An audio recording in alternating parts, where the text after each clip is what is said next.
To find out what happens when Agent P is scheduled to fight his 100th battle with the evil Dr. Doofenshmirtz, read along with me in your book. You will know it's time to turn the page when you hear this sound. Let's begin now. One summer day, Phineas and Ferb were watching the news when a platypus appeared on the screen. Phineas turned to their pet platypus, Perry. Hey, he looks like you, Perry. Of course, he doesn't look nearly as smart. Perry made a chittering sound. He agreed.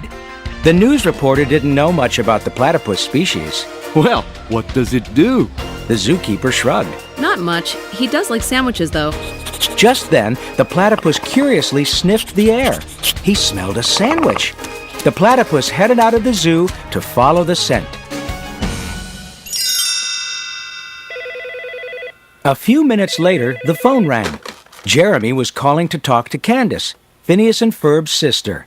I'll be at the big pet wash at the park today. Why don't you bring Perry to the park and we can wash him together? Candace set off to find Perry right away. But Perry wasn't just a pet. He was also a secret agent who had to save the tri-state area from the evil Dr. Doofenshmirtz on a daily basis. And he was already running late. In the backyard, Phineas was trying to figure out how to spend the day. Since there's nothing more fun than fun, why not add fun to everything? Fun shoes, fun oatmeal, fun origami, fun house. We'll turn our house into a fun house. A little while later, a delivery truck brought a ton of funhouse supplies. It also brought the platypus from the zoo. He had followed the scent of the sandwich into the truck and had snuck in. Then, the platypus smelled another sandwich right at the secret entrance to Agent P's lair. He headed inside to find it. Major Monogram, the head of Perry's spy agency, couldn't tell that a different platypus had taken Agent P's place. Today is a very special day. Your 100th battle with Dr. Doofenshmirtz. We planted hundreds of hidden cameras in Evil Incorporated so that we here at headquarters can watch the historic event. Now do us proud, Agent P. The platypus stared blankly at Major Monogram. Suddenly, a propeller sprang out of the chair. Soon, the platypus was zooming off to the headquarters of Doofenshmirtz, Evil Incorporated. Moments later, the platypus from the zoo crashed into Dr. Doofenshmirtz's headquarters, scattering things everywhere. But the doctor didn't realize that Agent P had been replaced by an ordinary platypus. Dr. Doofenshmirtz quickly trapped the platypus and unveiled his evil invention, the least likely-inator. I'm gonna aim this bad boy at City Hall and zap my brother, the mayor, and he'll make a fool of himself in front of the legislature, which is the least likely thing he'd ever do. And the city will be forced to give the tri-state area to me! Later that day, Jeremy, Candace, and Perry arrived at the park for the pet wash. Jeremy smiled. You ready for your bath, huh, boy? Perry did his best to avoid getting in the tub, but Candace wasn't giving up very easily. What's wrong with you, Perry? Back at home, Phineas, Ferb, and their friends worked together to build the funhouse. Phineas couldn't wait to test the wall slide. Whee! Buford stomped over to him. Where do you want the clown head? Phineas pointed down the hall. Clown room. Hey, Isabella, how's that haul of cookies coming? Great, but I had to double the recipe. Phineas grinned. At this rate, the funhouse would be ready in no time.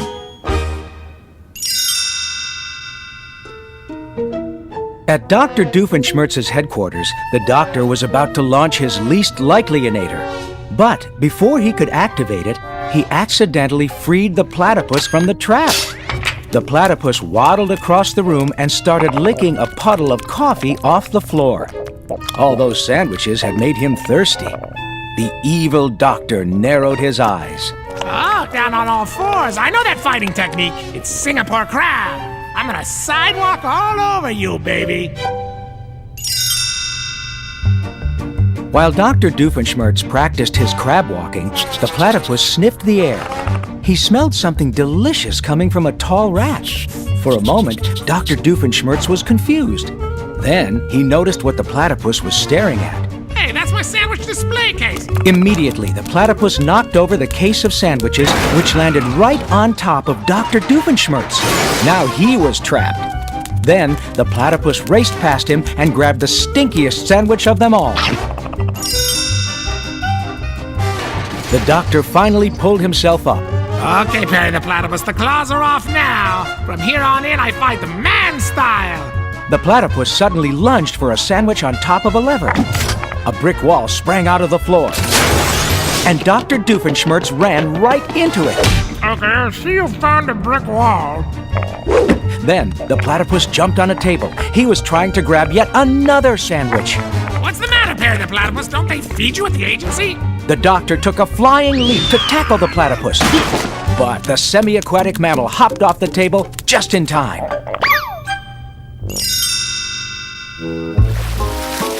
At the park, Candace managed to finally give Perry a bath. She handed him over to Jeremy and smiled. Here's cuteness.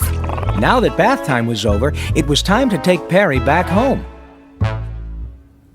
When they arrived, they were immediately sucked into a tunnel of flashing rainbow lights. Jeremy was impressed. A fun house? Man, your brothers are cool. Candace sighed. Oh yeah, for sure. Phineas and Ferb's funhouse was full of outrageous surprises. There was a row of mirrors that made silly reflections and a bunch of swirly, swoopy slides in bright colors. Another room had a really wild surprise. A llama in pajamas. And yet another part of the funhouse had a row of super secret doors. Perry was relieved. Finally, he could transform into Agent P and slip away undetected. He had an important battle to get to.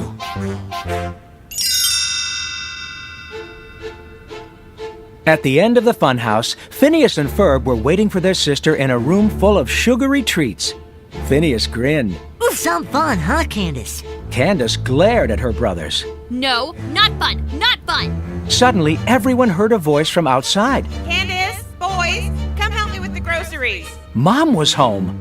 Candace leaned out the window. Mom, Phineas and Ferb built a giant fun house inside our house.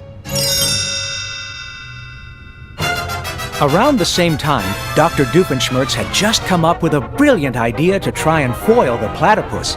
I've been going about this all wrong. I should be zapping you with the least likely inator so you'll lose. But first I gotta get this sandwich out of the way. As he tossed a sandwich over his shoulder, the platypus followed it to the propeller chair.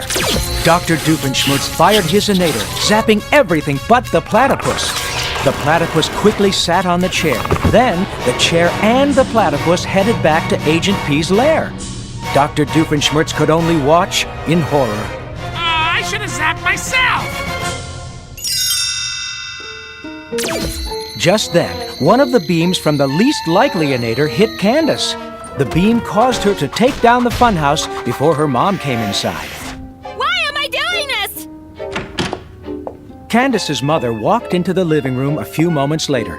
So, where's this funhouse? Phineas tried to explain. Candace cleaned the whole thing up before you could see it. His mom frowned. Well, that seems unlikely. Ferb nodded in agreement. Yes. Yes, it does. Finally, Agent P arrived at his lair. Major Monogram and his intern Carl were ready to celebrate. Major Monogram had never been so proud. Congratulations! Astounding work! Agent P didn't know what he was talking about, but it sounded like the tri-state area was safe from Dr. Doofenshmirtz, and that was all that mattered.